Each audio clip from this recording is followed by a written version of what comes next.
Todos, este es el programa Resiste Bolivia Telemedicina. Tenemos hoy día como invitados al doctor José Luis Salinas Zelaya. El doctor es pediatra intensivista y jefe de la unidad de terapia intensiva en el Hospital Infantil Privado en México DF.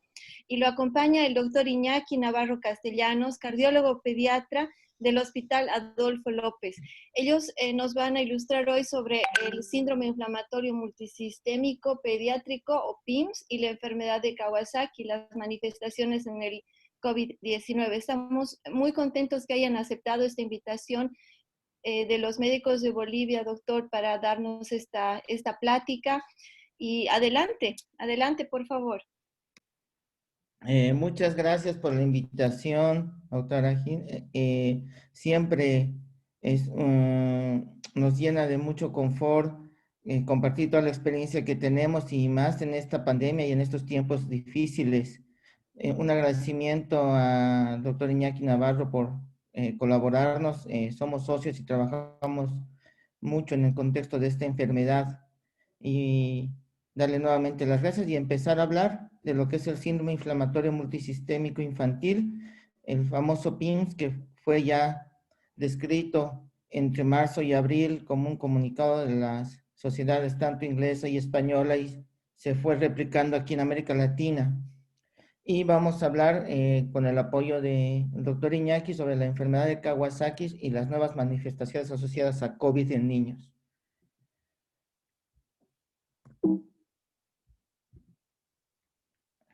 ¿Qué entendemos por PIMS? ¿Qué sabemos de la etiología? Pues la etiología en este momento es desconocida. No tenemos una causa precisa, pero sí tenemos, y en las siguientes láminas hablaré de lo que es la fisiopatología, pero etiológicamente solo tenemos que es una respuesta exagerada, un síndrome inflamatorio postinfeccioso muy eh, muy frecuente en pediatría en otro tipo de infecciones, pero con el COVID realmente ha aumentado esto. Un paso importante es la evidencia, que no hay evidencia de replicación viral y puede o no la presencia de tener anticuerpos IgG, o sea, los anticuerpos de memoria. O sea, no necesariamente tenemos que tener una replicación viral activa para hablar de este síndrome inflamatorio postinfeccioso.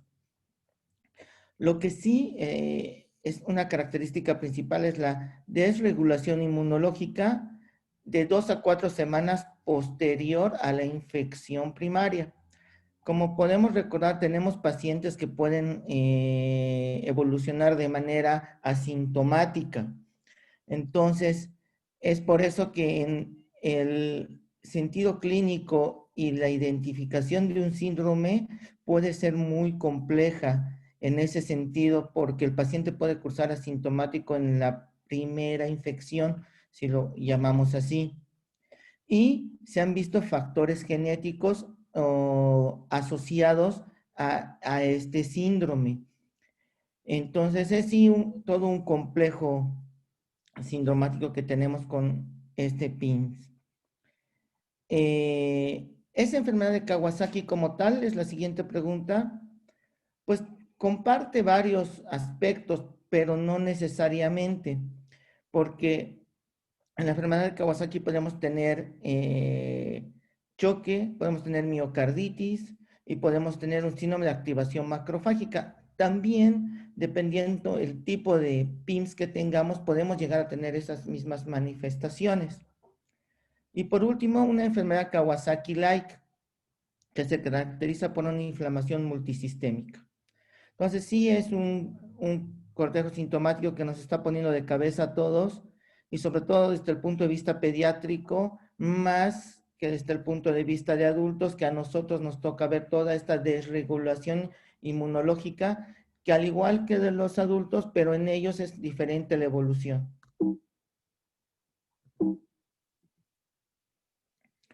Entonces, los síndromes inflamatorios por COVID se pueden clasificar en 3 grandes grupos. Por frecuencia y ya por la experiencia que hemos ido ganando, podemos llegar a tener pacientes que solo cursan con fiebre e inflamación. Igual, solamente una inflamación en manos, una inflamación en conjuntivas, eh, y algún tipo de carditis, etcétera, etcétera, puede llegar a ser como una parte del síndrome. O tipo enfermedad Kawasaki, el cual puede complicarse ya sea con choque cardiogénico o con un síndrome de activación macrofágica, eh, que es otra variedad no tan frecuente, pero que debemos sospecharla en los pacientes en esta época. Y por último, el PIMS, que es lo que vamos a hablar, que puede tener algunas características de enfermedad de Kawasaki. Las que puede compartir son la disfunción cardíaca severa, síntomas neurológicos, síntomas gastrointestinales y el choque o la tormenta de citocinas, la cual va a estar asociada frecuentemente al estado hemodinámico de nuestro paciente. Como ven, el espectro de los síndromes inflamatorios por COVID es muy amplio, desde una fiebre hasta un choque con tormenta de citocinas. En las siguientes diapositivas les voy a mostrar en porcentajes y todo lo que hemos hecho en esto. ¿Qué entendemos por tormenta de citocinas o la disfunción hemodinámica generalizada? Entendemos por un cuadro clínico caracterizado por fiebre, hipotensión y exantema. Lo que hemos notado mucho en este tipo de pacientes es el exantema polimorfo, que puede llegar a confundirse o hacernos pensar que puede tener otra etiología, incluso pensando en problemas de anafilaxia. El daño pulmonar no lo hemos notado tan frecuentemente o el daño pulmonar ha sido muy leve. El problema neurológico igual, renal y hepático, no han sido tan graves. Lo que hemos notado básicamente son la coagulopatía, las citopenias, la PCR alta y la ferritina alta. A esto debemos aumentar la presencia de dímeros D altos. Esto en el contexto de coagulopatía. Y el órgano de choque que nos ha tocado ver es el corazón. Ya el doctor Iñaki nos ampliará sobre este aspecto. Desde el punto de vista general y de terapia intensiva, los pacientes que nos han llegado con sospecha de PIMS, fiebre, hipotensión y exantema han sido la mayoría de las manifestaciones clínicas, y desde el punto de vista del laboratorio, la ferritina, los dímeros D altos, y en un caso en particular tuvimos asociación de CPK alta. Entonces, ¿cuál es la cascada de la hiperinflamatoria del COVID? La cascada empieza desde que empieza en el punto 1, donde vemos que la célula del epitelio alveolar va a fijar al coronavirus, ¿no? Y en una fase 2, por una respuesta inflamatoria retardada por las células IFN tipo 1, va a haber una ampliación a nivel de lo que es todo lo que son los toll-like receptors tipo 4, tipo 7, los cuales van a activar a los monocitos para volver macrófagos, y estos, a su vez, los macrófagos, en una tercera fase va a haber un reclutamiento de linfocitos T y células natural killer, lo cual va a ser el antesala de la tormenta de citocinas. Desde el punto de vista de sepsis por bacterias y por hongos, los toll-like receptors son como las llaves principales, y sobre todo en lo que nosotros desde el punto de vista de terapia intensiva, los toll-like receptors tipo 2 y tipo 6 para infecciones fúngicas eran muy conocidos son muy conocidos desde el punto de vista de disregulación inmunológica en los pacientes que tienen respuesta hiperinflamatoria con choque séptico, ya sea de origen bacteriano o de origen micótico. En cambio, aquí intervienen otros toll-like receptors bajo el mismo, bajo la misma cascada de activación y estrés oxidativo para llegar al punto final que es el NLRP3 o el inflamosoma, y todo lo que les había comentado con la activación de macrófagos, linfocitos T y células natural killer. Es importante tener en cuenta lo de la tormenta de citocinas. ¿Por qué? Porque aquí interviene la terapia con biológicos y sobre todo tres que tenemos: la interleucina 6, el factor de necrosis tumoral y la interleucina 1. Esos tres son como, se podría decir, los pivotes de esta respuesta hiperinflamatoria o la tormenta de citocinas. Y para los tres hay un biológico, y lo cual lo voy a comentar con detalle en el tratamiento. Dentro de la fisiopatología, recordarles que es una etiología desconocida, si bien ya tenemos los aspectos desde el punto de vista fisiológico, cómo se va activando esta cascada, pero aún no tenemos como el detonante principal que haga que unos tengan y otros no. Entonces es donde no queda claro. Es una respuesta inmunológica tardía normal, posterior a la exposición del virus. Es una complicación posinfecciosa, ¿no? Y lo que habíamos comentado ya aquí en un esquema.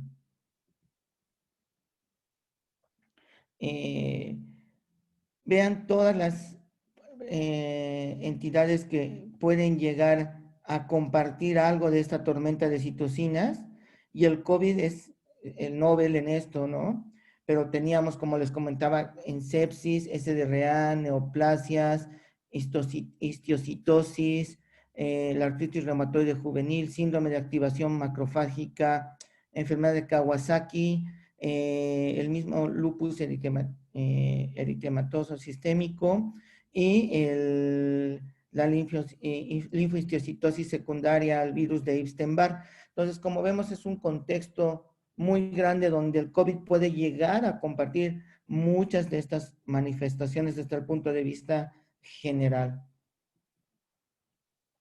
Entonces, en resumen, lo que vamos a tener son niveles elevados de citocinas.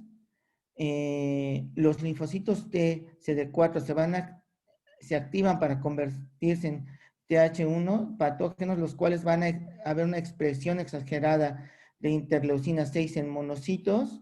Va a haber el síndrome de tormenta de citocinas, y esto va a llevarnos a lo que es el síndrome inflamatorio multisistémico. Todo lo que les mostré en la gráfica, aquí ya lo mostramos en resumen para entender bien y por qué es importante la interleucina 6, y ahí vamos a entender el manejo con el tocilizumab, que desde el punto de vista clínico no ha demostrado gran efectividad, y ahorita lo vamos a comentar.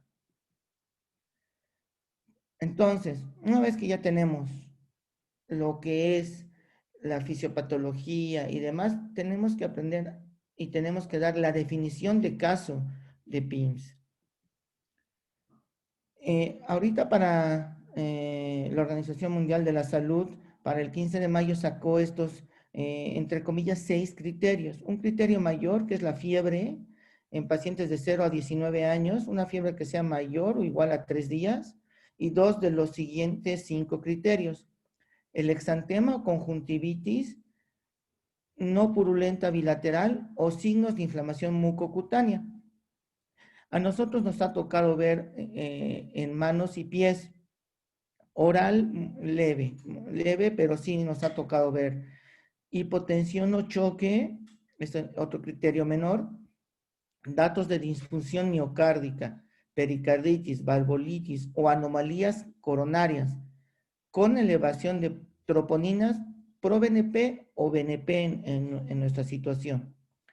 Evidencia de coagulopatía, y sobre todo aquí el que marca y nos ayuda muchísimo es la presencia de los productos de la degradación del fibrinógeno, los dímeros D.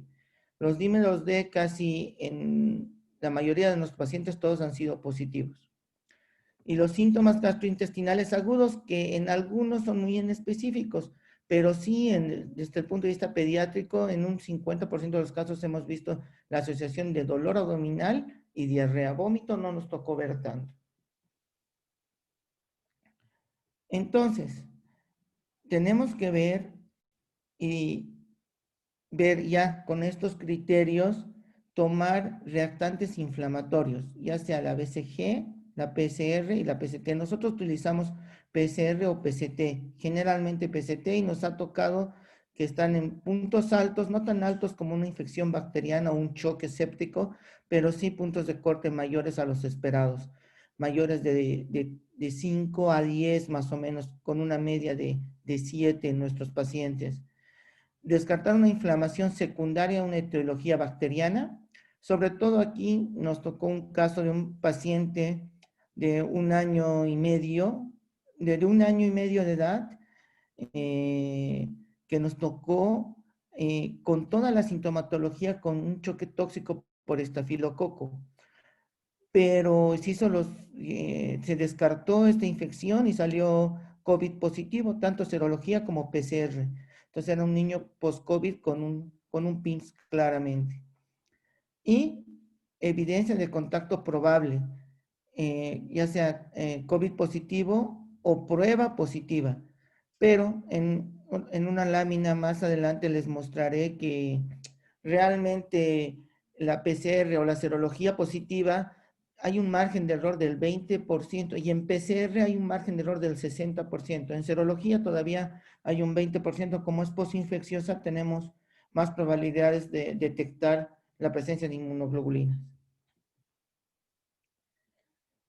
Las manifestaciones clínicas, aquí como los diagnósticos, en esta lámina les quiero mostrar lo que es la enfermedad de Kawasaki, que nos va a ampliar el doctor Iñaki, y aquí en el otro lado vamos a ver lo que es básicamente el PIMS, las diferencias, ¿no? Que el Kawasaki es más frecuente en menores de 5 años, el PIMS es más frecuente en niños y adolescentes, va a cursar con fiebre, los dos con fiebre, y el otro tiene manifestaciones de choque tóxico por la descarga de citocinas. Las alteraciones en Kawasaki, generalmente los pacientes son irritables. El estado de alerta de un PIMS puede pasar desde una confusión hasta un estado de irritabilidad por la cefalea que pueden presentar los pacientes.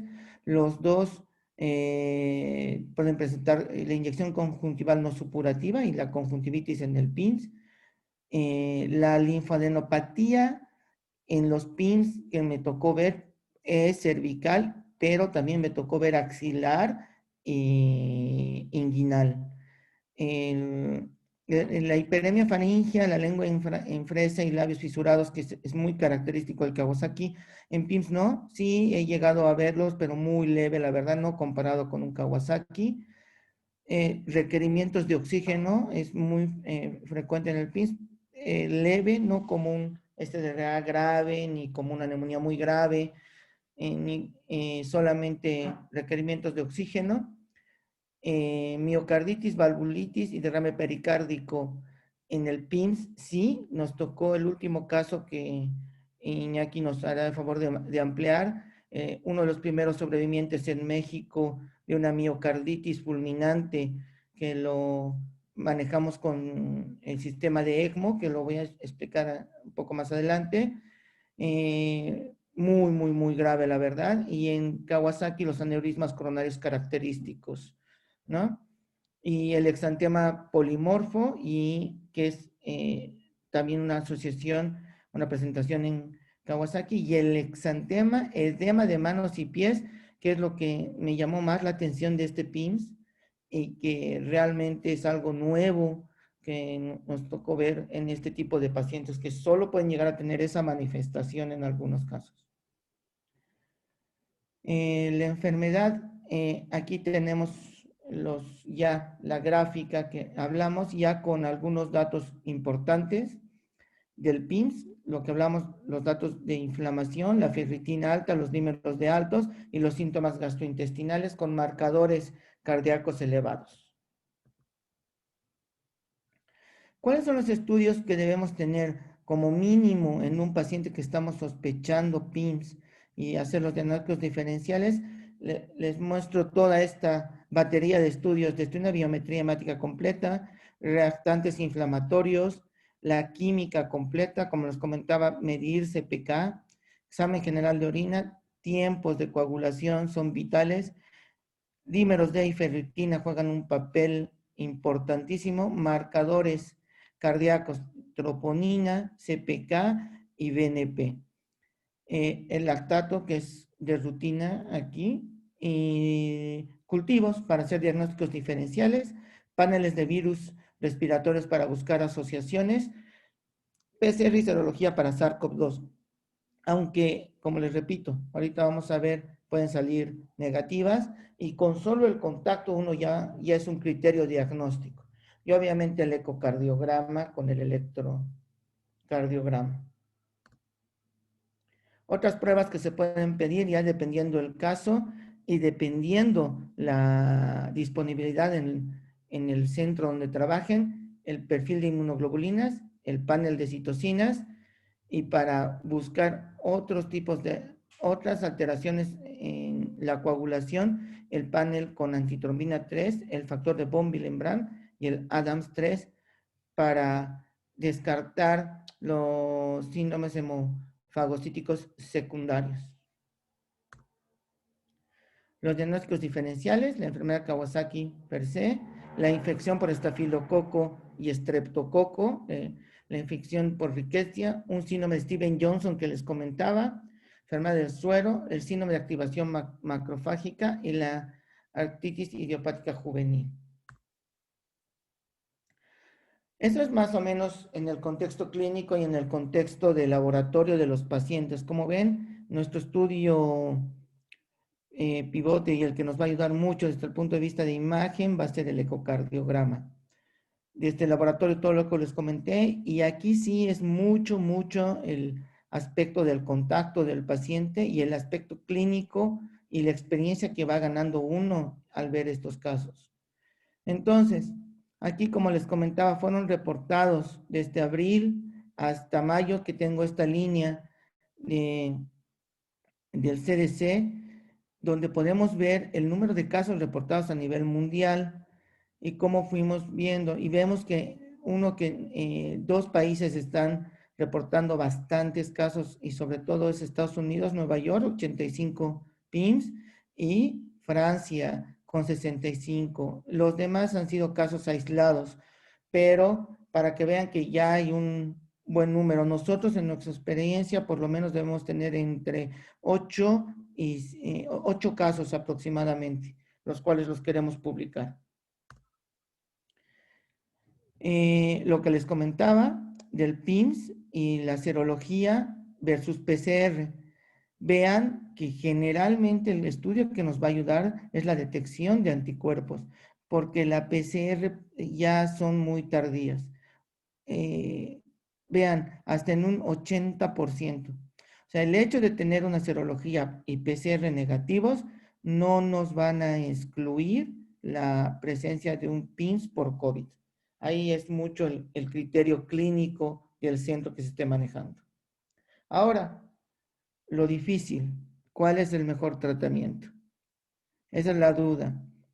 Aquí vamos a hablar un poco de nuestra experiencia y vamos a hablar de lo que está escrito y demostrado. Hace 3 semanas acaba de sacar un comunicado las sociedades europeas y la española, donde ya sacan un protocolo de manejo, donde básicamente el uso en este tipo de pacientes de 2 medicamentos, la gamma globulina y los esteroides. Si los pacientes presentan problemas en la coagulación, nos servirá la heparina y la aspirina. Antibióticos se puede cubrir con antibióticos hasta que nos demuestre lo contrario, y ahorita voy a mostrar las series lo que hacen. Y los 3 que medicamentos biológicos que se están usando son el tocilizumab, que no ha mostrado ningún efecto en la evolución a largo plazo, el infliximab, que ha mostrado que puede aumentar el riesgo de anomalías de las coronarias, y el anakinra, que es el inhibidor de la interleucina 1, es el más prometedor en este momento. De los tres biológicos, tomando en cuenta costo-beneficio, al que nos iríamos sería al anakinra. Los demás, el inhibidor de la interleucina 6, tocilizumab, y el de factor de necrosis tumoral, infliximab, no han demostrado per se ningún beneficio en este tipo de enfermedad. Aquí tenemos las series de pacientes que comentábamos y el uso básicamente de gamma-globulina en la mayoría de la serie americana, que es la que tiene más pacientes, y el antiagregante plaquetario, que es la famosa aspirina, y el uso de esteroides. Básicamente es en lo que se guía el manejo. El uso de antibióticos está discutido, pero pues se ha usado en la mayoría de los casos.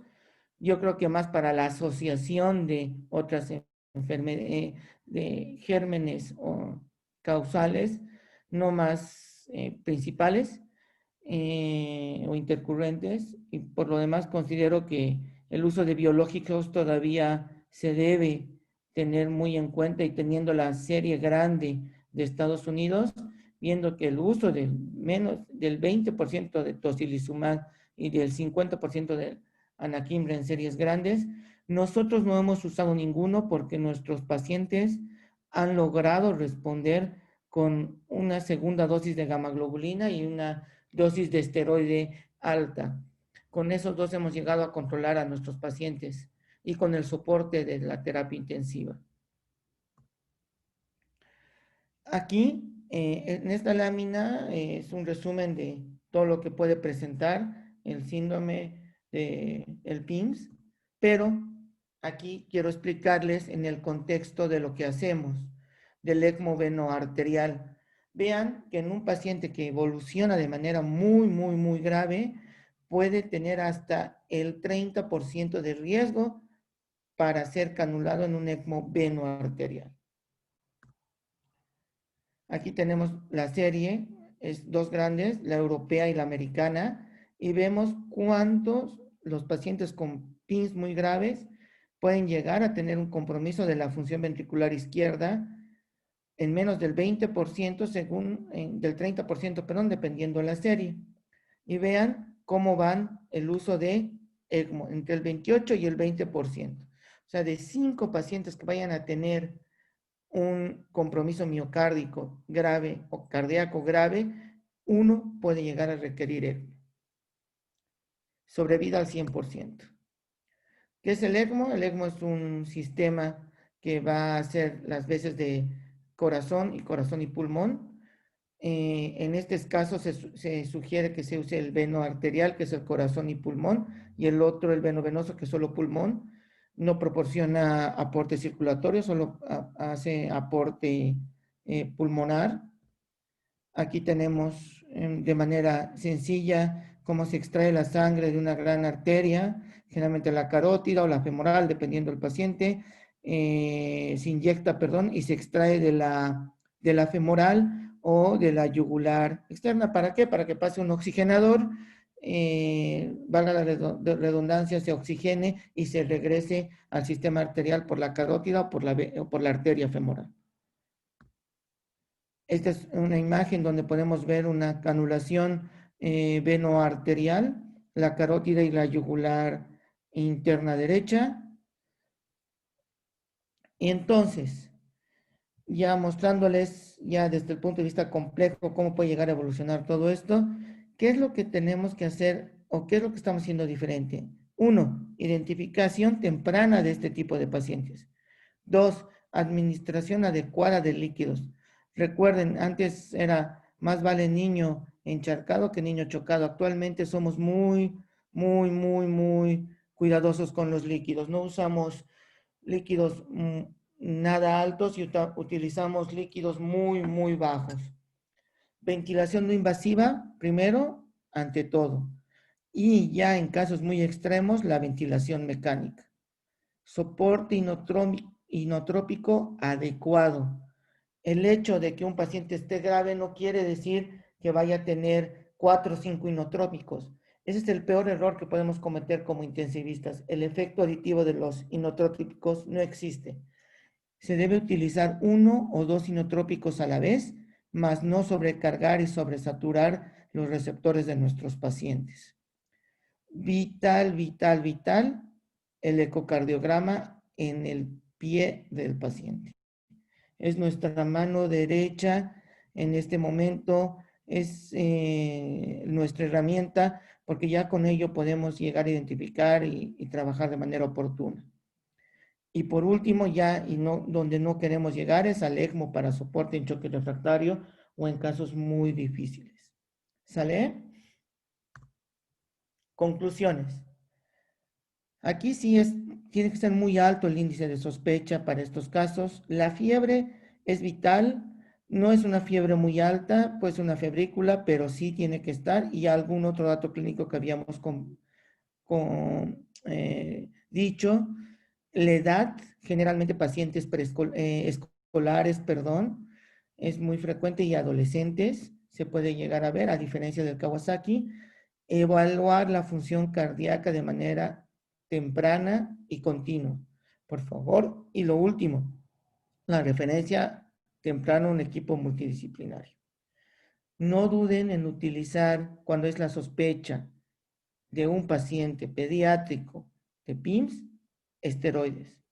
No tengan miedo, en este grupo sí se ha demostrado la efectividad del esteroide. ¿Sale? Pues muchas gracias, es lo que les tengo que decir y ahora cedo la palabra a mi compañero, a Iñaki, para que complemente todo lo que hemos hablado y al final hacemos el foro de preguntas, doctora. Excelente, doctor. Adelante, Iñaki.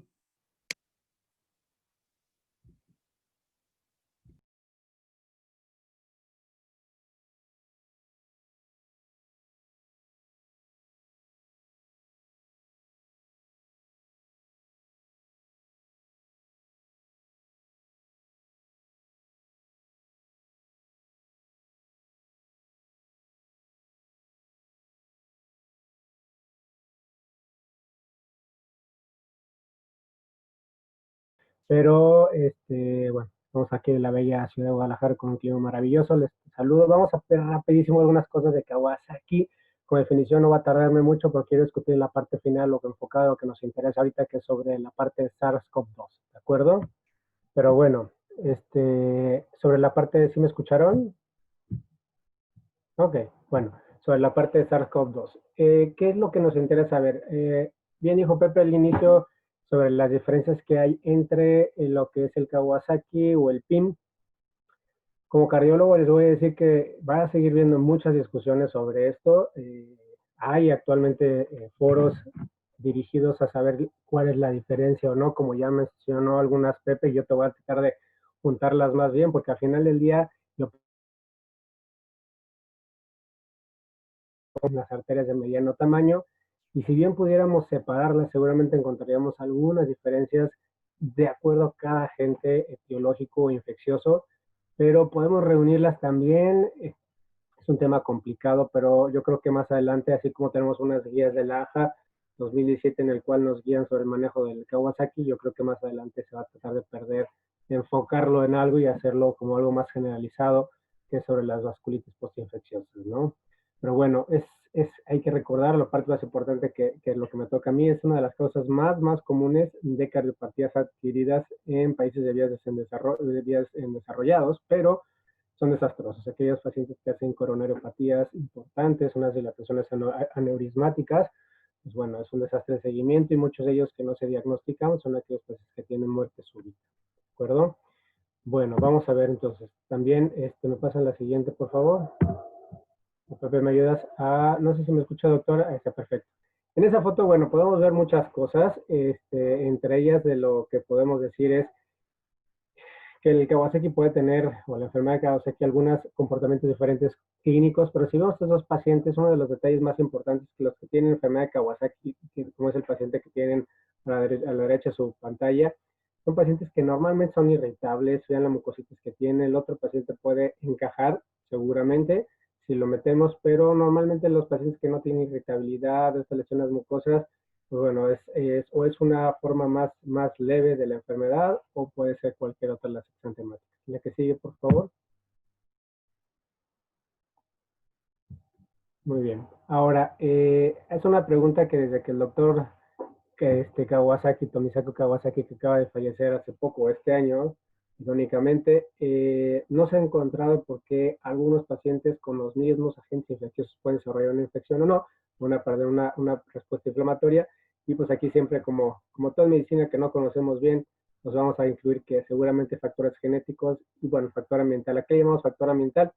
Pues que hay un momento de oportunidad, que cierta cantidad de virus llega sobre un momento de predisposición de ciertas personas y al tener cierta predisposición va a montar este tipo de respuesta inflamatoria. La que sigue, por favor. Y bueno, para no tocar mucho tema, pero sí quisiera recordar que los criterios para estas vasculitis postinfecciosas, sobre todo enfocado a Kawasaki, requieren necesariamente la forma clásica, una fiebre de más de 5 días y aparte por lo menos, bueno, 5 de los siguientes criterios son completos. Estamos hablando en antemas y en exantemas, hablamos de la parte de eritema, justamente en labios, lenguas expresas, tenemos inyección conjuntival sin exudado no purulenta, como le llamamos también. Tenemos el exantema macropapular, que es justamente en todo el cuerpo, es muy diversa las formas de dermatosis que hay, pero la más común justamente es la maculopapular. Tenemos cambios en las extremidades que va desde edema hasta en la etapa subaguda, crónica o subaguda, la descamación, y una que es muy rara, y también por qué tenerla, para tenerla justo en esta parte de cosas curiosas, porque es solamente unilateral y el tamaño es importante. Bueno, lo llegamos a ver, efectivamente es una situación complicada que no se ha podido explicar, pero pues hay teorías, que es lo único que nos dicen, pero hay una linfadenopatía cervical que generalmente es unilateral. ¿De qué sigue, por favor?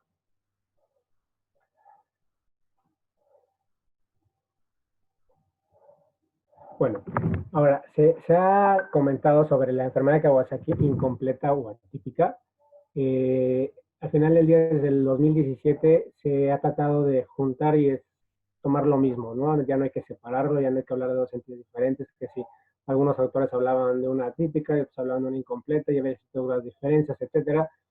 Ya, se está tratando de tomar como lo mismo. Y la enfermedad de Kawasaki incompleta o no clásica, por así también llamarlo, en el cual los niños pueden tener, bueno, puede ser solo fiebre si son lactantes, que no tengan alguna otra explicación, hay que sospecharlo, o aquellos mayores de 2 años que ya no son lactantes, son escolares o preescolares, que tengan fiebre por más de 5 días, que tengan algunos datos clínicos compatibles aunque no cumplan los 5 criterios, ¿de acuerdo? Entre ellos, dentro de los criterios que pues, vamos a tener aquí, lo que nos ayuda a hablar sobre todo de inflamación, que ya nos habló rápidamente Pepe, pero bueno, de los laboratorios que nos ayudan, tenemos que si un paciente tiene datos de una proteína C reactiva de más de 30 miligramos por litro de una BCG de más de 400 milímetros por hora, depende de los, recuerden que hay que tomar o tener mucho cuidado también con las unidades que se manejan en sus laboratorios, pues bueno, pero si aparte de esto tenemos 3 o más hallazgos de laboratorio, entre ellos anemia, plaquetas de más de 450,000, albúminas bajas de menos de 30 o menos de 3 gramos, ALTs elevadas, que son las funciones hepáticas, enzimas hepáticas, los leucocitos totales de más de 15,000, o al final que no tengan ninguna de estas, pero ya tenemos un ecocardiograma normal, pues entonces lo vamos a tratar como una enfermedad de Kawasaki, y si no, hay que tener la parte del monitoreo. En teoría, si las PCR son bajas, con una BCG baja, la probabilidad de que sea una enfermedad de Kawasaki o que nos vaya a llevar a una lesión coronaria también, pues es baja. Entonces, al final, lo único que hay que hacer es estar vigilando. Y, ojo, si ocurre una descamación, como aquí se pone en el cuadro, como bien lo dicen en el artículo de Graef, pues hay que hacer un ecocardiograma. Y esto es porque puede ser que haya sido una parte subaguda, una no clásica, de una manera de una inflamación leve, pero si hay descamación es algo bastante característico y que no nos quita nada hacer un ecocardiograma, ya que si no lo hacemos, puede ser que haya hecho una justamente vasculitis y lesiones coronarias y perdamos la oportunidad de cuidar a este paciente de una muerte súbita después por una trombosis intracoronaria. ¿La que sigue? Bueno, las recomendaciones que les doy es, vamos a tener, de verdad que hay un boom, muchísima información este año sobre la parte del PIN, pero bueno, ahorita tenemos para la parte de cardiología unas recomendaciones muy estructuradas en la AHA, que son las del 2007, sé que habla de Kawasaki en general, y hay que tomarlo con una vasculitis postinfecciosa, ¿de acuerdo? Sé que también otras recomendaciones o puntos o perlas que les pudiera dar es que hay que considerar que los niños que tienen fiebre de menos de 4 días, como ya lo refirió Pepe, que hay muchas definiciones de la OMS que toman a partir ya de 3 días, y ya estemos en una parte de una pandemia epidemiológicamente hay que sospechar que pueda ser un PIN, porque esto nos puede llevar al final del día a unas lesiones coronarias o unas lesiones también cardíacas o miocarditis, como lo vamos a tocar ahorita, ¿de acuerdo? Hay que recordar que el tratamiento debe de ser lo antes posible, ¿de acuerdo? Había uno de los criterios previos, como les había mencionado, que si no quedaba claro si era o no Kawasaki, tenían que esperarse a que el ecocardiograma estuviera patológico. Sabemos actualmente que las formas graves de las lesiones aneurismáticas de las coronarias ocurren generalmente en los primeros, antes de los 10 días, eso seguro, pero sobre todo en los primeros 7 días, a veces hasta el día 5 empiezan a aparecer ya las lesiones, porque los que aparecen de manera temprana son los que más probabilidad tienen de tener lesiones importantes. Por lo tanto, si retrasamos el tratamiento, esto nos va a llevar justamente a evitar o prevenir, porque una vez que se instala la lesión coronaria es muy difícil que haya un retroceso importante. Vamos a platicar el porcentaje si sí existe, pero entre mayor es la lesión, pues más difícil es que llegue a la normalidad sin dejar algún daño o secuela permanente.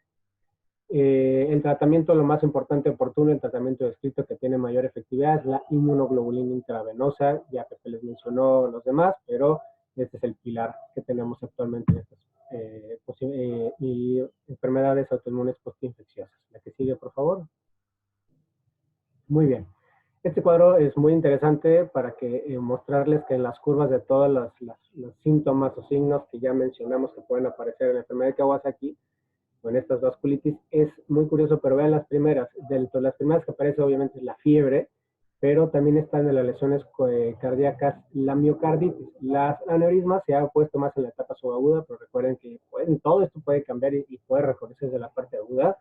Pero justamente que la miocarditis, que también les comentaba Pepe, que sí es más prevalente en el PIMS que la enfermedad de Kawasaki, que vamos a tocar más adelante, es que hay una entidad del Kawasaki que desde antes de esta época del SARS-CoV-2 se tocaba o se veía, en la cual justamente hay una que se llama choque tóxico, o más bien choque por enfermedad de Kawasaki. Esta enfermedad de choque por Kawasaki tiene muchas más similitudes al PIM, lo conocemos como por PIM, que hace una lesión miocárdica también, mucho más importante o severa, más arritmias, más lesiones, como el caso que también te les platicaré, ¿de acuerdo?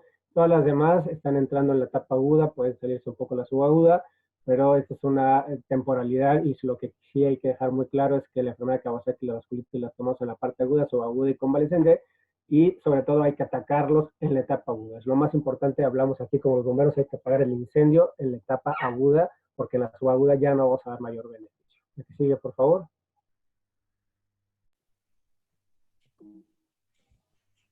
A ver si me pasan, perfecto, la siguiente.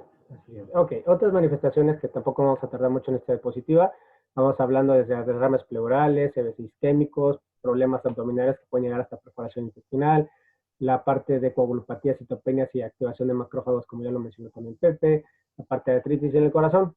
Sí, la dilatación de raíz aórtica son casos reportados, es rarísimo, pero efectivamente todos pueden dar miocarditis, lo más importante, pericarditis y valvulitis. ¿De acuerdo? Al final toda la citis en la parte cardíaca es una inflamación generalizada, no la puede dar, no las puede dar, pero la miocarditis generalmente o afortunadamente en los casos no tan graves como algunos que llegamos a tener, suelen ser bastante benignos o reversibles, sin dejar lesiones permanentes la mayoría de ellos, y el problema también son las dilataciones aneurismáticas, que unas que quedan también difícilmente, si son graves, llegan a llegar a regresar a la normalidad. ¿La que sigue?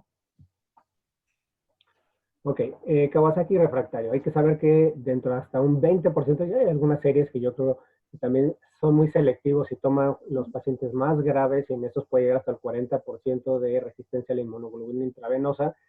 Y al final estos son los pacientes que hay que tener más cuidado, porque si no apagamos a tiempo la inflamación, son los pacientes que van a tener más secuelas, ¿de acuerdo? Hay muchas escalas que nos habla de predictores. Está la del GAMI, está la de Sano, hay otra de Harada. Usamos mucho nosotros la de Kobashi, que es la que nos gusta, en el cual se habla de más o igual a 3 o 4 puntos, perdón.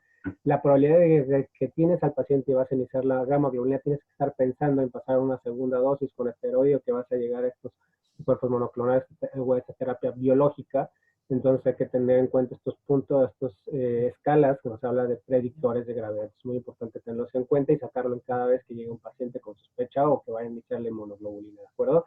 ¿A qué le llamamos que refractariedad? Pues bueno, cuando iniciamos la terapia con inmunoglobulina, si el paciente aún dentro de la terapia no disminuye los datos de inflamación, sobre todo la parte de la piel, disminuye las lesiones dérmicas y la fiebre, y la parte de controles bioquímicos en los cuales hay una reducción de los laboratorios de inflamación, pues esto también es parte. Pero aunque haya, si el paciente tiene una buena evolución durante la administración de inmunoglobulina, pero antes de las 36 o 48 horas vuelve a incrementar la temperatura, tenemos, aunque sea no sea fiebre de alto grado, tenemos febrículas o fiebres de bajo grado, estamos hablando de 38.3, 38.4, y que aunque sean respondedores ahora a AINES, aún así, o antipiréticos, aún así hay que tomar en cuenta que sus laboratorios no descendieron, si siguen incrementándose.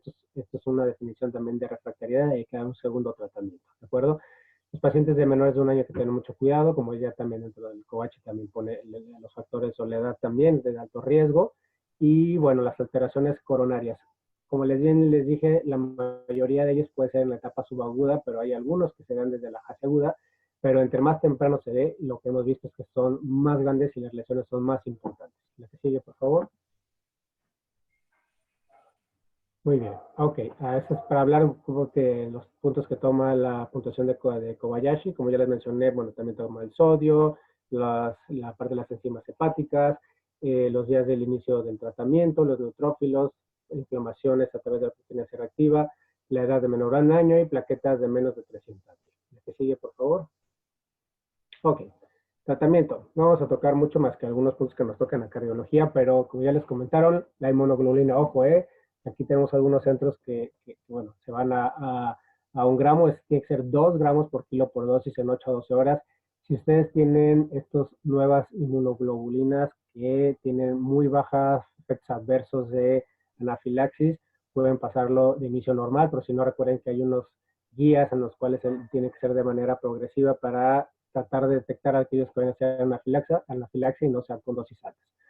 La aspirina, algunos van a llamar la atención, estamos acostumbrados a que la dosis antiinflamatoria sea de 80 a 100 miligramos por kilo. Hay muchos estudios recientes, desgraciadamente esto es lo que dicen las guías de la AJA, que es ser de 80 a 100, pero ya hay bastantes estudios desde antes del 2017, pero que se ha confirmado en Japón, que aparte hacen muchísimos estudios, pero ya sabemos que ellos lo descubrieron, pero que no hay mayor beneficio en darlo de 30 a 50 miligramos por kilo con menores efectos adversos gastrointestinales y repartirlos en 3 o 4 tomas.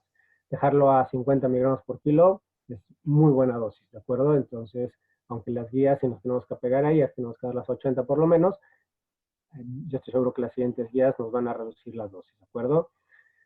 Muy bien, si a las 36 horas de terminar la inmunoglobulina no hay datos ya de inflamación, entonces ya no hay fiebre, podemos disminuir la dosis de aspirina a una dosis antiagregante por lo menos 21 días, mientras estamos seguros en la etapa subaguda que no hubo dilatación de coronarias, pero sí, pues entonces tenemos que seguir con la misma dosis de aspirina, dar una segunda dosis de inmunoglobulina y valorar usar el esteroide de acuerdo a la experiencia de cada centro, con puses de metilprednisolona, ¿de acuerdo? Al final del día, si persiste la inflamación, pues entonces nos vamos a las otras opciones que ya les mencionaba también, PP, reinfliximab, etcétera.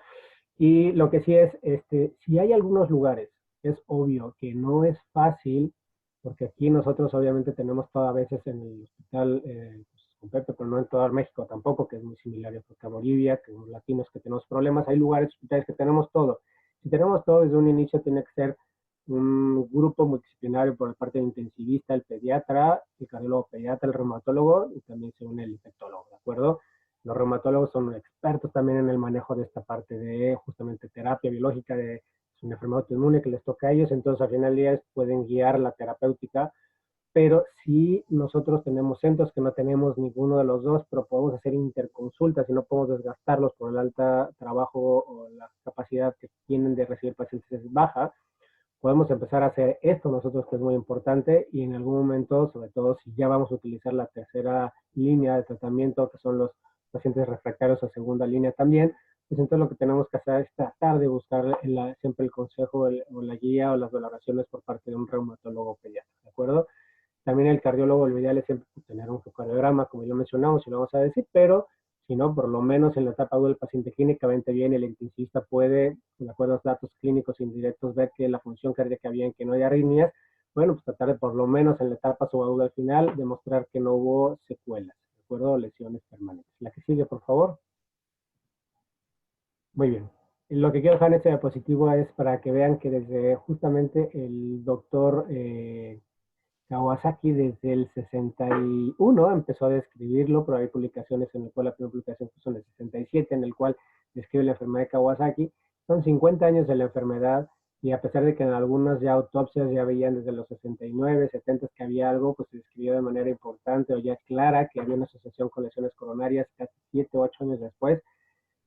Pero fue hasta el 2009 cuando un grupo de San Diego también descubrió que existía una forma grave del Kawasaki que llevaba síndrome de choque por Kawasaki, que yo creo que es como la línea sobre la cual deberíamos comparar nosotros este PIN, y entonces si lo comparamos vemos que no hay tantas diferencias, pero estamos en un punto de epidemiológico en el cual pues tenemos que seguir las pautas de todas las recomendaciones y guías, y por eso lo separamos por agentes etiológicos, ¿de acuerdo? La que sigue, por favor.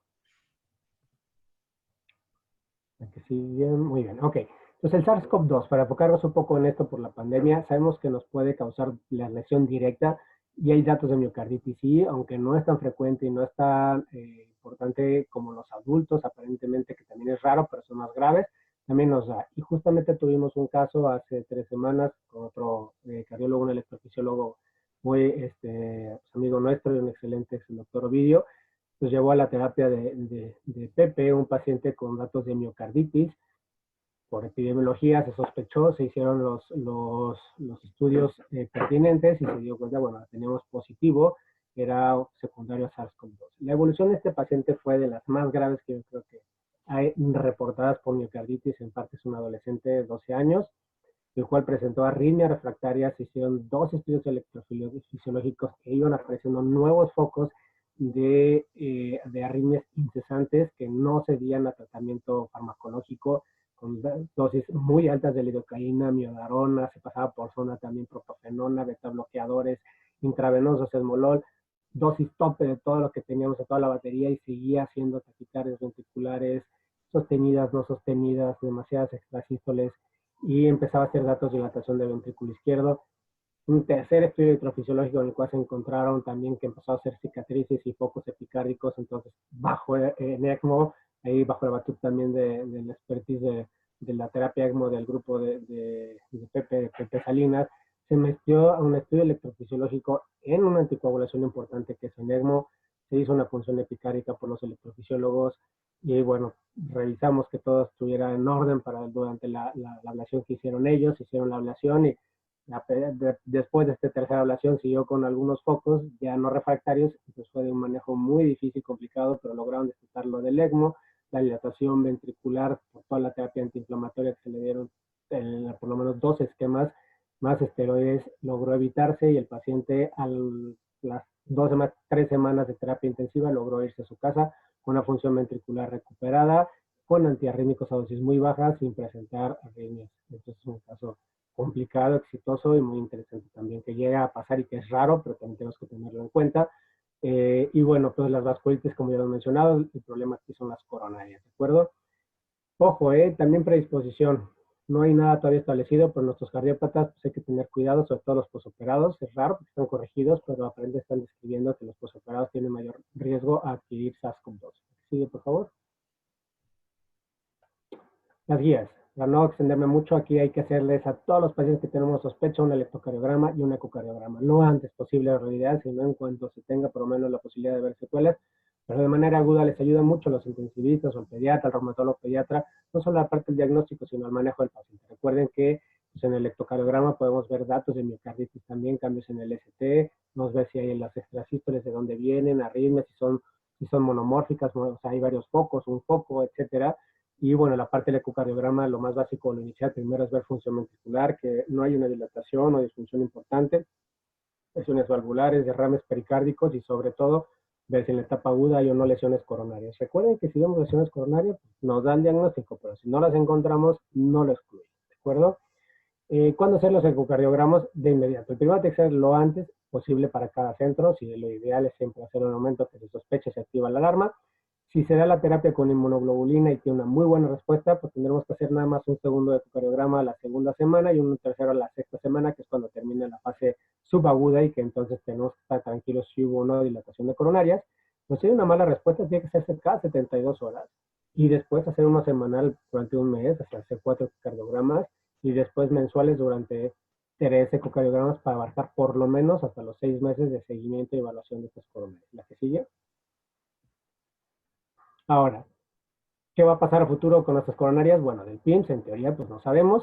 Para mí, que tiene un comportamiento muy similar al choque por Kawasaki, que se puede parecer al Kawasaki, pues sabemos que hay un estudio muy bonito que hicieron en Japón, que existen experiencias desde los 60, finales de los 70 del año del siglo pasado, en el cual 2024 pacientes agarraron con dilatación coronarias, afortunadamente 76% mejoraron. Quiere decir que pasaron a una anterior. Si tenían dilatación grave, pasaron a moderada, los de moderada leve, o los leves se quitaron. Sin cambios, o sea, quedaron en el mismo nivel, 20%, y un 4% empeoraron. Empeoraron después de la etapa subaguda, lo que quiere decir, lo importante es saber a la semana 6 cómo quedan nuestras coronarias, porque a partir de ahí difícilmente van a empeorar y muchos de ellos pueden mejorar. Ojo, lo que no nos gusta es que algunos al mejorar hacen zonas de estenosis, que también nos preocupan, y por eso hay que hacer estudios de extensión. Y todos estos pacientes tienen que el resto de su vida, si nos vamos espaciando, tenemos que hacer estudios que bien están establecidos en la AJA, de acuerdo al tipo de lesión con la cual debutaron, aunque cambien y mejoren, hay que hacer pruebas de esfuerzo, hay que ser muy importante ver las coronarias. Hay 3 estudios comercial para ver las coronarias: angioresonancia, angiotomografía o angiografía, o sea, un cateterismo. Yo soy hemodinamista también, y si me preguntan, el mejor es la angiografía, porque nos da no solamente la anatomía, sino nos da los TIMI, los flujos que hay en las coronarias, los podemos ver perfectamente, mucho mejor que en los otros estudios, pero esto depende del centro. Si en su centro no existe la parte para tener la opción para hacer una angiografía y tiene experiencia en angiotomografía, háganlo, es bueno, ¿de acuerdo? Y muy bueno, y como otro punto es, una vez que tenemos a nuestro paciente con lesiones coronarias, ¿qué le vamos a decir al familiar? ¿Cómo se va a comportar cuando tenga 50, 60 años? Que apenas están llegando los pacientes que se diagnosticaron en Japón en esas fechas ahorita, estaban llegando a los 50, 60 años y decían que se iban a faltar antes o no, pues no lo sabemos todavía. Sabemos que si se controlan bien y no tienen estenosis importantes y una buena anticoagulación, sí hay mayores riesgos, pero no da aterosclerosis, porque siempre aprendes que conocemos que hay una lesión de la íntima, y nosotros temíamos que iban a ser aterosclerosis más tempranas, hasta ahorita no hay suficiente evidencia. ¿La que sigue? Ahora, como cardiólogos también les voy a decir, y rápidamente, efectos adversos cardiológicos del manejo que le vamos a dar a los pacientes con BIM. Ojo, porque cada que toca el tema aquí de cloroquina, hidroxicloroquina, citromicina, muchos me dicen, pues ya están proscritos, ¿no? Y ya no los utilizamos desde, hay una alerta desde mayo de este año. Pero recuerden que luego el 4 de junio hubo 2 autores que se deslindaron, hay centros que lo siguen utilizando, entonces nada más tener cuidado, depende a lo que vayan a usar, pero estos fármacos prolongan el QT y sobre todo tienen mecanismo de acción diferente, y cuando lo usamos acitromicina es mayor, y cuando los pacientes se van a casa hay que tener mucho cuidado y monitorizarlos, porque estos pacientes pueden hacer muerte súbita por una taquicardia ventricular por QT largo. Ojo, tocilizumab, hay centros que lo utilizan, algunos va a ser discutido si hay respuesta o no. Como les dijo Pepe, la evidencia a largo plazo es baja, pero también hay que tener en cuenta pues, las lesiones adversas, y ahí descrito hay un artículo que se publicó en 2017 de 4 pacientes que de 2, al ponerles el tocilizumab, o progresó o, como ellos lo quisieron interpretar, es favoreció a la mayor dilatación de coronarias, y 2 de ellos hicieron un curso habitual a normal, ¿de acuerdo? Los esteroides en general son bastante seguros en los esquemas que se utilizan para Kawasaki o vasculitis, y dentro de las inmunoglobulinas hay que saber que pueden llegar a ser arritmias, taquicardia supraventricular o bradicardias, pueden ser hipotensión. Generalmente la hipotensión es asociada a una anafilaxis, ¿de acuerdo? Es muy raro que se presente y menos aislada, es más frecuente la hipertensión. y el dolor precordial. El dolor precordial hay que tener cuidado porque nosotros los clasificamos como inmediatos. Si se presenta alguno de estos durante la infusión, podemos suspenderla y reiniciarla 4 o 6 horas después si mejoran.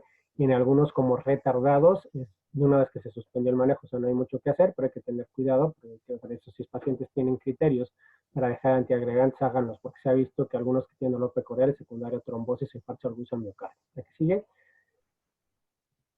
Y bueno, lo más importante como comercial es, sobre todo como cardiólogo, un ecocardiograma lo antes posible, y si no es tan sencillo y no lo pueden hacer, por lo menos al final de la evolución de la enfermedad, traten de ver cómo quedan esas coronarias. Al menos la semana 6 de un paciente que tuvo sospecha, hay que hacerle sus estudios cardiológicos. Digo, sabemos la parte sui generis de cada hospital, pero traten de hacerlo.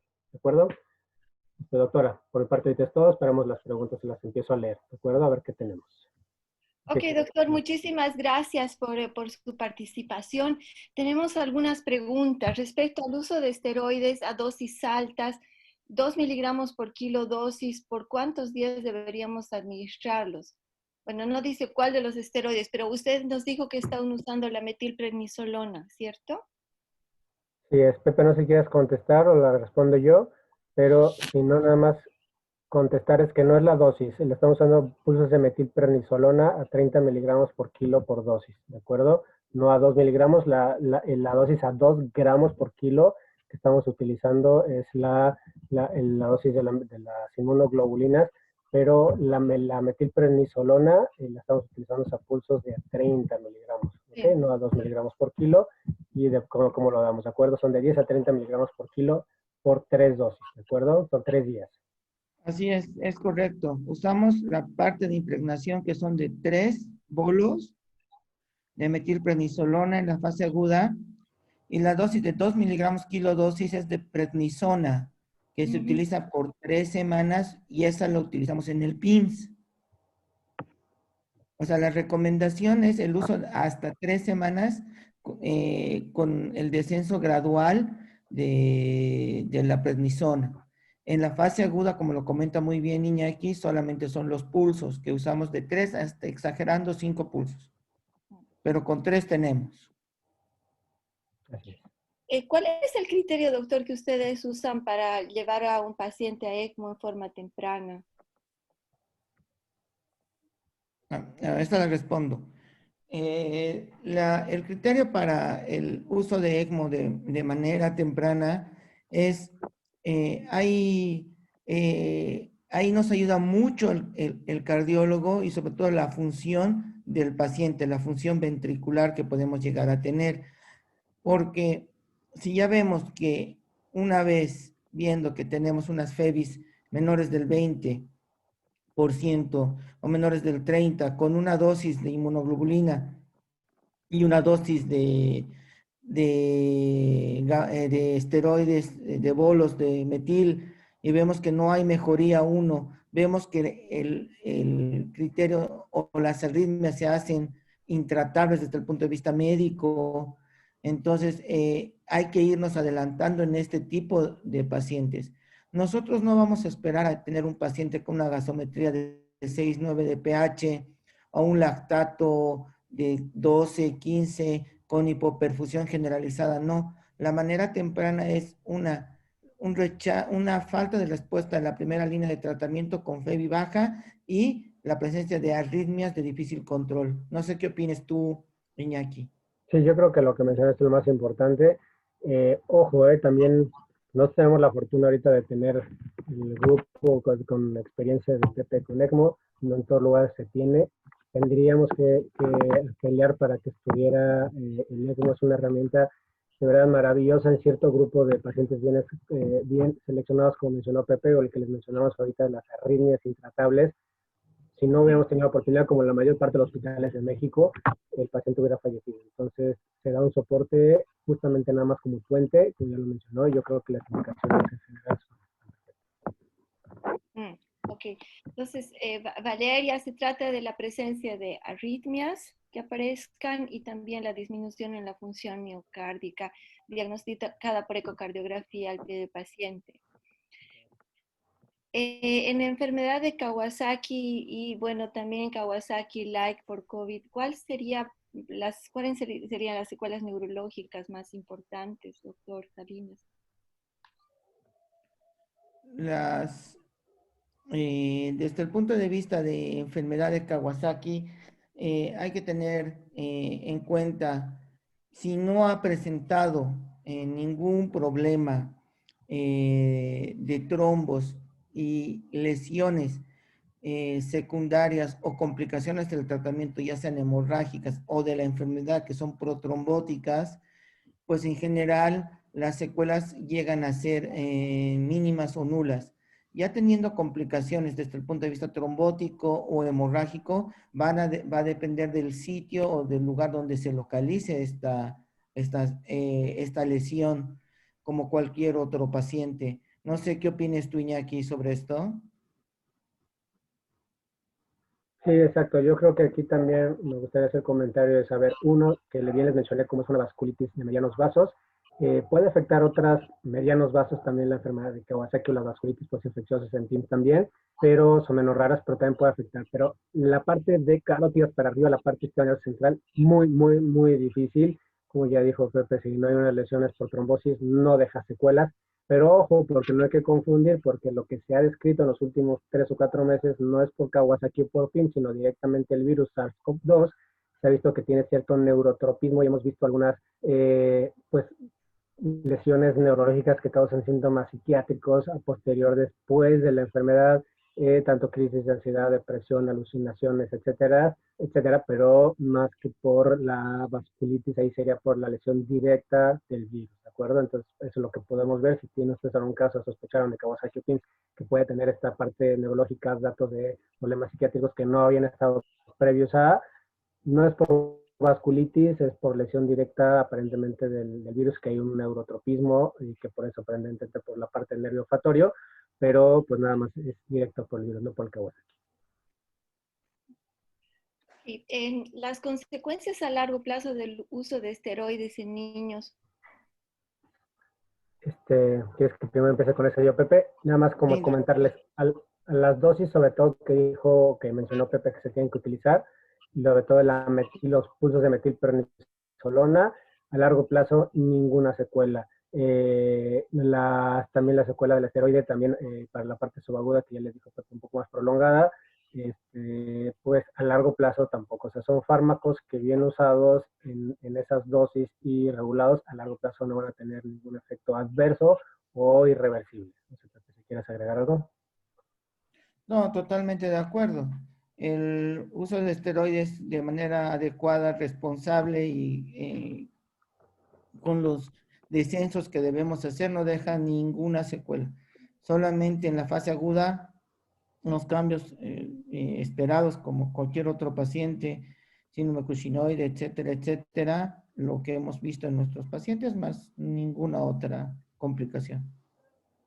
Sí, yo pienso que hay mucha reticencia a usar corticoides en general, hay un miedo general cómo usarlos, pero en esta situación no debemos dudar en comenzar esteroides y en comenzar también inmunoglobulina tempranamente. Hay una preocupación de la doctora Acuña sobre los daños irreversibles que podría dejar el PIMS en los niños. Pues Sí, si quieres yo empiezo con esa. sí, perfecto. Los daños irreversibles pues va a depender del órgano blanco donde pueda atacar este PIMS. Y el órgano blanco y el órgano que más nos preocupa es el corazón. Y puede realmente un daño totalmente irreversible, pues es un paciente que termine con una miocardiopatía dilatada y que sea candidato a trasplante. Ese es el peor daño que puede llegar a tener este tipo de PIMS. Eso es irreversible. Donde más ya los otros efectos o eventos que puede llegar a tener desde el punto de vista hemodinámico, presión baja y todos los demás, la piel y todo se llega a recuperar casi en un 100%, pero realmente el que nos preocupa y ver cómo nos puede dejar y ver las series a largo plazo que todavía no han sido estudiadas y viendo el órgano que aquí es el órgano, podríamos decir, vital, es el corazón. yo creo que es el único daño que nos podría dejar así de manera irreversible. No sé qué piensas tú, Iñaki. Sí, exacto, estoy de acuerdo. Y recuerden que aunque hay otros medianos vasos, generalmente no es tan complicado que haya colaterales. El problema es aún las colaterales, el tamaño del músculo no es lo mismo un brazo que al final pues el corazón. Y dentro de las dos lesiones a largo plazo que están descritas, una de ellas sobre todo es la parte pues de dilatación por una miocarditis, que quede con una dilatación miocárdica, aparentemente por la lesión aguda del virus, es igual que otros virus, pero cuando es por una parte autoinmune postinfecciosa, que es con el PIN o la parte del choque por Kawasaki, hay un estudio francés que acaba de salir el 30 y tantos de 30 de mayo, el 30 de mayo, 29 de mayo, en el cual justamente agarraron a 34 pacientes y que todos agarraron el 100%, tuvieron, que fue el que les puso ahí también PPI, que todos tuvieron disfunción y dilatación ventricular, disfunción ventricular, pues todos ellos recuperaron, excepto 4 que ni siquiera alcanzaron el seguimiento porque les surgía publicarlo. Entonces solo 4 de ellos quedaron con una disfunción ventricular leve, con dilatación casi imperceptible, y seguramente iba a recuperarlo también. Entonces puede quedar, sí es cierto, hay que vigilarlos, cuidado con la función y dilatación ventricular, pero cuando es por miocarditis, directa a la lesión del virus, cuando es por pues infecciosa difícilmente, pero lo que siempre nos da mucho miedo y las preocupaciones, como ya les dijo Pepe, sobre todo las coronarias, es lo que hay que seguir vigilando y tratar después, ¿de acuerdo? Ustedes también yo creo que deben de estar parte, como en la parte de algún boliviano por ahí dentro de la RECAM Latina, que es un esfuerzo que han hecho algunos médicos desde la América Latina, entre ellos el doctor Rolando y el doctor Luis Garrido, y que esto está tratando justamente de ver cómo nos comportamos los latinos en la parte coronaria. Entonces, si ustedes tienen sus centros, mándenos un correo a través de que les puso ahí Pepe al grupo de terapia intensiva de con él, y les podemos pasar la información. Entonces, para que algunos centros que tengan cardiólogos pediatras, tengan el grupo y que estén diagnosticándolos y quieran saber qué va a pasar con sus pacientes, y sobre todo que nos ayuden a entender en general también cómo los latinos nos comportamos, entonces que se unan a esta parte para que los podamos orientar, llevar ahí, y que aparte estamos haciendo un multicéntrico también con Canadá, con la parte del hospital de Toronto y San Justín, en el cual tratar pues no solo a los latinos, sino tener a toda la población en toda América, tanto del sur, centro y norte, cómo se comporta. Entonces hay que cuidar mucho las coronarias, ¿de acuerdo?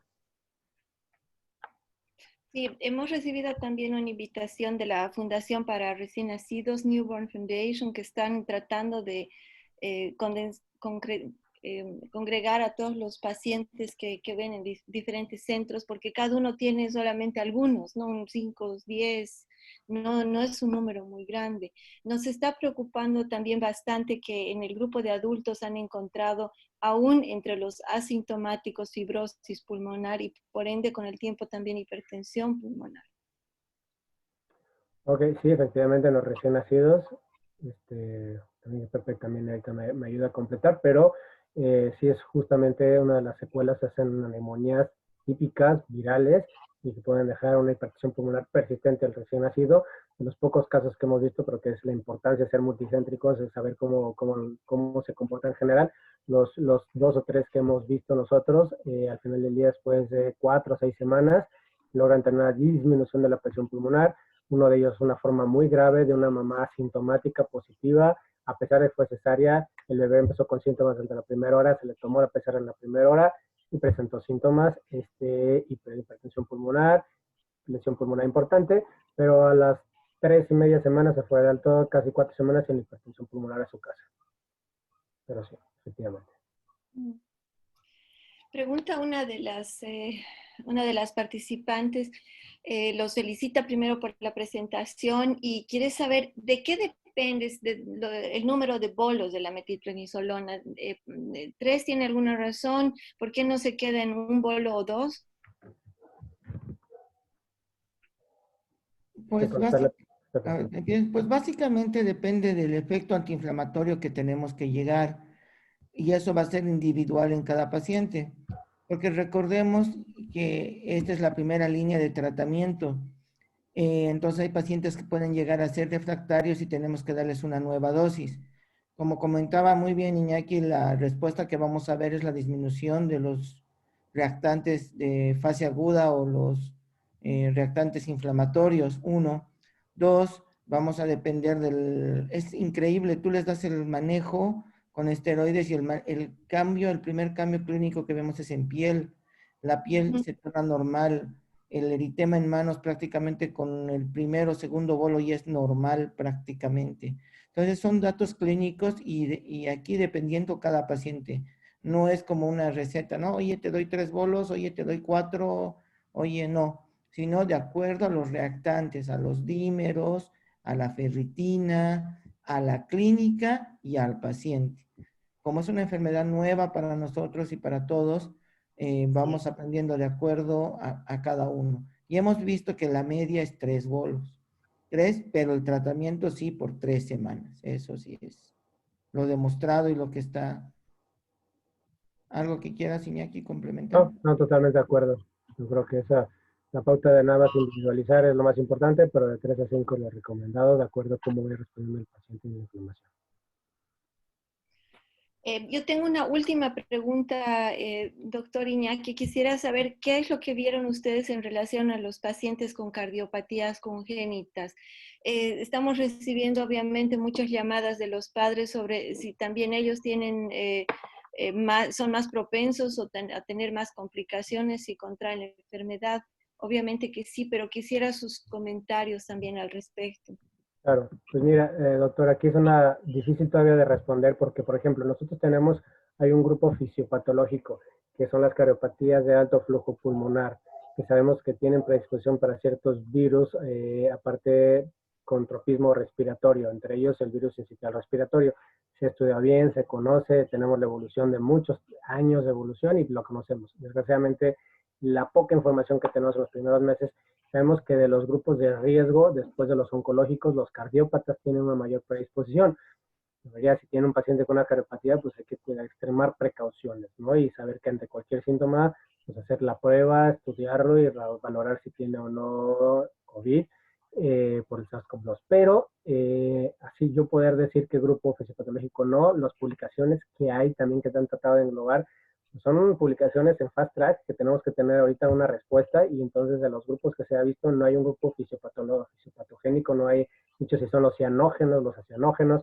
Lo que algunas 2 publicaciones que han puesto es que vieron que los posoperados, lo cual ni siquiera dice qué tipo de cirugías tuvieron sus pacientes, llama mucho la atención porque pues si por ejemplo si fue una CIB y está posoperado, pues ya no tiene ni siquiera flujo pulmonar aumentado, etcétera. Entonces conocemos todavía poco sobre esto, pero lo que sí es si tenemos algún el paciente o familiar tiene algún hijo que tiene o tuvo alguna cardiopatía, aunque se haya corregido o que tiene actualmente una cardiopatía en vigilancia, hay que tomar precauciones y ante cualquier sospecha, pues hacer la prueba. Es la recomendación que yo les podría dar, ¿verdad? Con la información que hay ahorita.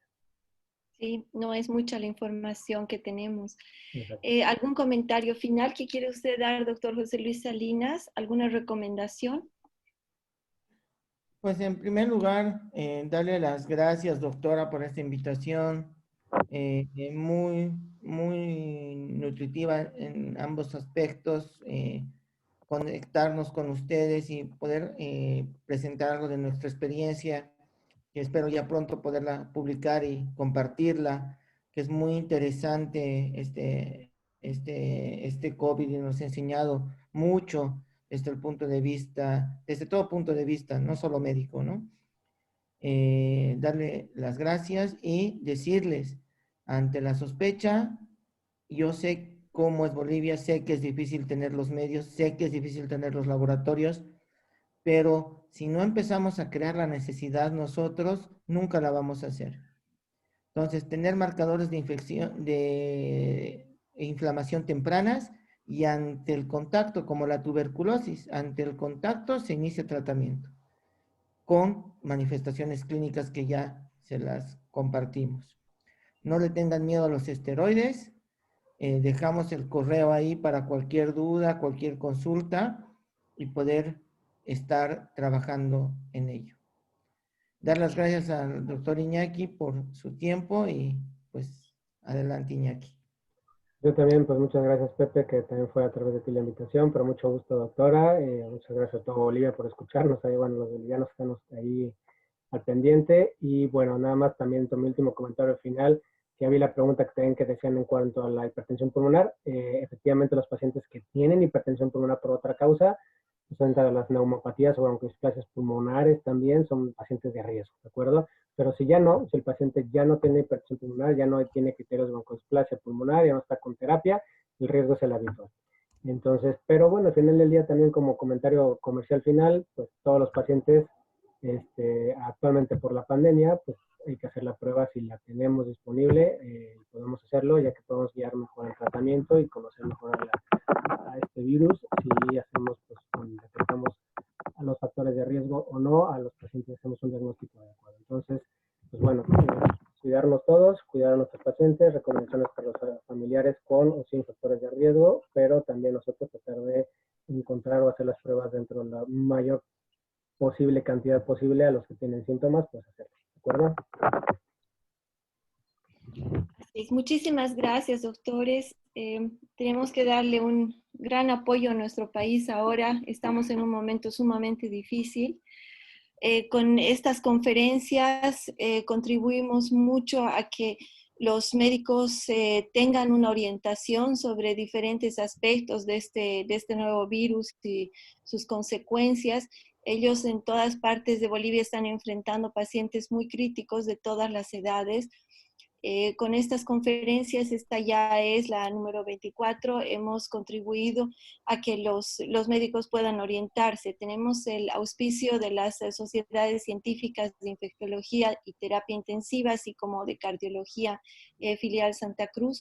Además, estamos ofreciendo una plataforma virtual para que los médicos puedan ingresar pacientes y recibir el consejo de un especialista. Y también somos parte del grupo de médicos bolivianos online, que es un grupo que está a nivel mundial con 700 miembros. Hay un número de teléfono, la población puede mandar un número de WhatsApp y se encuentra el asesoramiento adecuado. Les agradezco mucho a todos por su participación y los invito a la próxima semana a escuchar a la doctora Denise Valdivia sobre las manifestaciones cutáneas del COVID-19 en todos los grupos de edad. Muchas gracias a todos y cuídense por favor mucho. Hasta luego. Hasta luego.